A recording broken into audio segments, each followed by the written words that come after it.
on the same point, what do you say then to those teachers? I fully accept that the system does not force people to narrow the curriculum, but every school that I've been to tells me that that is the inadvertent consequence of pressure in terms of testing, whether it's primary schools in terms of things like year one phonics testing, where at my own son's primary school they're not doing as much sport and art and creativity anymore because they're focused on year one phonics testing, whether it's EBAC later on, where the pressures Ofsted and all the rest of it are focused around those academic results. Yeah, absolutely. Where is the incentive for those schools, and what do you say to those teachers who tell me that the system forces them to drop those other subjects? Phonics is meant to be about something like 20 minutes a day, so we don't want schools to be neglecting those other areas, particularly things like sport. They're hugely important. But don't underestimate the importance of getting children reading effectively in those early years.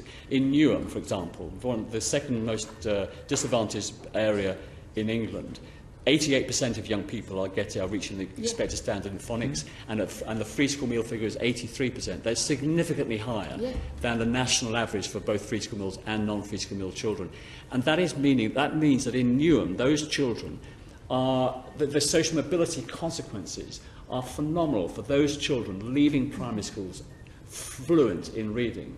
And I think that is what we're trying to achieve across the country. All these figures that Anne cited earlier about the problems with adult literacy, we want to eliminate that problem in the generations going forward. I get all of that. I mean, you get to the point where my son's 5 and he says he's bored of reading, which is really frustrating. Yeah. But at the same time, I think the argument's kind of cross purposes that, yes, I accept the reading and maths in particular are incredibly important, and social movement, all of that. But then what you are kind of saying is that you do see that as the priority over creative and sports and all the rest of it, and therefore if the other stuff is driven out, that's fine. It's not fine, because I'm saying that phonics ought to be, we're not determining the time that schools spend on these issues, but some of the schools I've seen spend 20 minutes every morning on phonics. There's plenty of time for those other issues, and those other issues are important.